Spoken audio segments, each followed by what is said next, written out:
Pare um instante. O que você vai ouvir agora pode mudar sua vida. Palavra de fé. Pastor Samuel Vieira. Um dos personagens que eu tive o privilégio de pastorear foi o Sobiano. Sobiano era pai do Altamiro, pastor Altamiro, que foi pastor de Vila Formosa alguns anos atrás. E o Sobiano era um homem de hábitos muito simples.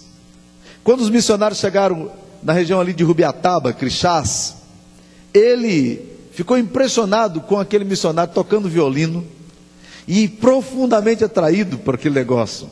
Ele queria estar perto, mas como é que eu aproximo aqui dos crentes, dos bíblias? Não tem jeito.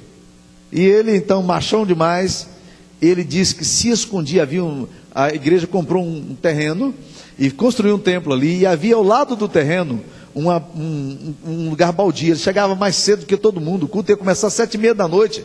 Ele não queria que ninguém o visse, ele entrava no lote como quem não vai para lugar nenhum, vai fazer xixi naquele lote, e ficava ali das 4, 5 horas da tarde, aguardando o culto.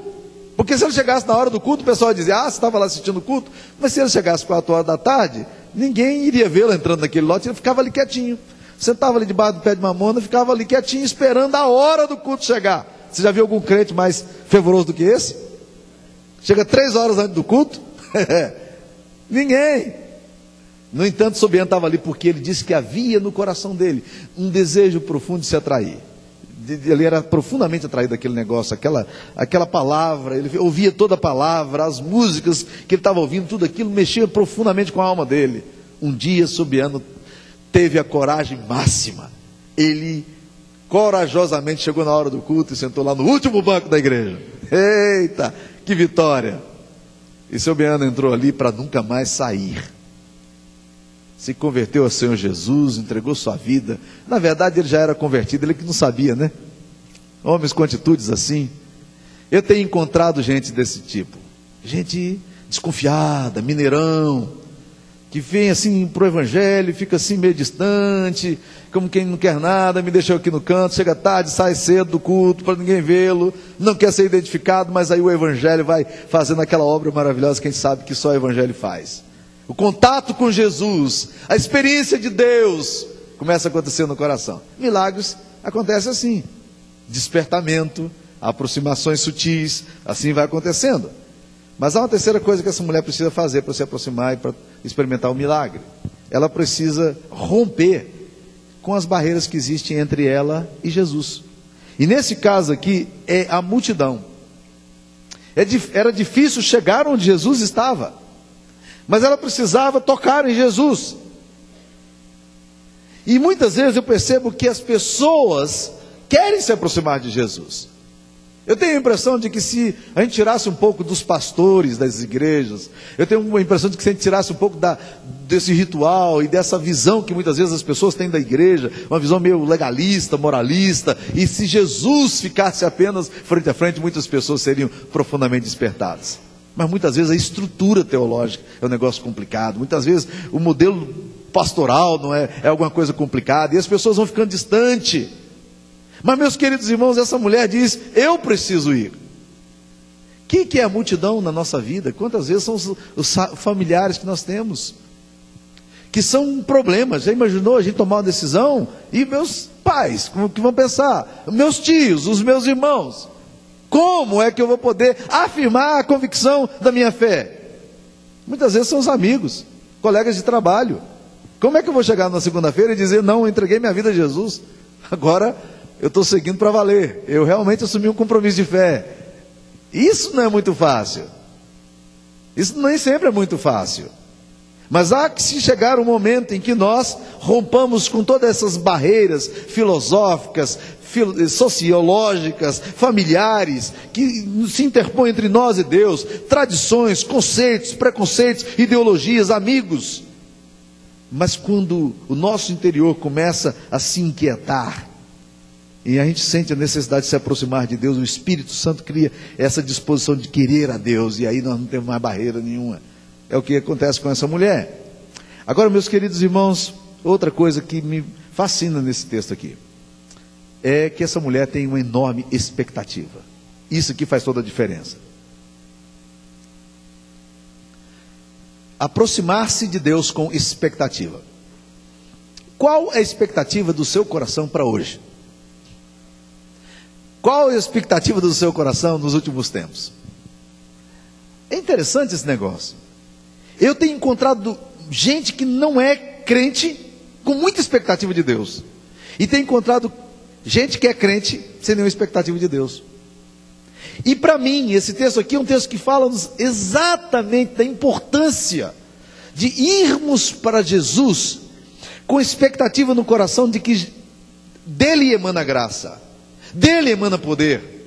Que se há uma coisa que pode me restaurar, pode me curar, pode me renovar, é exatamente a experiência de estar ao lado dele, de ser tocado por ele, de tocar nele. Seja honesto para você. Você já orou alguma vez com expectativa? Ou você ora como aquela mocinha que chegou cedo na igreja com uma profunda expectativa, não aguentava mais a solidão, queria casar. E ela disse: hoje eu vou orar, Deus vai me dar um companheiro, Deus sabe que eu preciso, eu vou consagrar um tempo. Consagrou aquela semana, chegou meia hora antes do culto, botou o joelho ali no meio dos bancos e começou a orar. Senhor, o Senhor tem que mandar alguém. E lá pelas tantas ela teve uma convicção. Ela diz: Deus, hoje o primeiro varão que entrar aqui nesse lugar vai ser esse varão. É essa pessoa que eu estou esperando, o Senhor vai me dar essa pessoa hoje. E de repente ela ouve passos firmes de um rapaz que está entrando na igreja. A igreja está um tanto quanto vazia ainda. E ela começa a arder o coração dela com alegria imensa, né? Ela diz: Deus, o Senhor está respondendo a minha oração. E de repente ela se arrisca a olhar. E quando ela olha, é o cara mais feio da comunidade. Tem nada a ver, nada a ver. Ela baixou a cabeça de novo e disse: Senhor, o Senhor sabe que eu estou falando é sério. Né? Eu estou falando é sério, Deus. Eu fico me perguntando quantas expectativas nós temos nas nossas orações. Ou nós fazemos os nossos cultos, as nossas devocionais apenas por costume, por hábitos. Nós nos esquecemos da bênção que Deus tem para aqueles que o buscam. A Bíblia diz várias vezes: buscar o Senhor enquanto se pode achar, invocai-o enquanto está perto. Deixe o perverso o seu caminho, iníquo os seus pensamentos, volte-se para o Senhor, que é rico em perdoar. A Bíblia nos diz: invoca-me e te responderei, anunciar-te-ei coisas grandes e ocultas que não sabes, porque assim diz o Senhor. A Bíblia diz: Deus é o nosso refúgio, fortaleza, socorro bem presente nas tribulações. Meus amados irmãos, ao nos aproximarmos do Senhor, o mínimo que nós precisamos ter no nosso coração é a expectativa de que estamos diante do sobrenatural, de que Deus está ali conosco, de que alguma coisa maravilhosa pode acontecer e vai acontecer na nossa alma. Nós oramos sem expectativa, nós adoramos sem expectativa, nós nos aproximamos da casa do Senhor sem expectativa de nada. Eu gostaria muito que nessa noite Deus colocasse no seu coração um desejo ardente de que algo que você precisa e você sabe realmente gerasse em você uma expectativa maravilhosa do sobrenatural, de que algo vai se dar aqui. E eu acho que esse é o caminho mais importante, essa é a coisa mais importante na nossa adoração. Expectativa. Que expectativa você tem de Deus? O que você espera de Deus? Igreja Presbiteriana Central,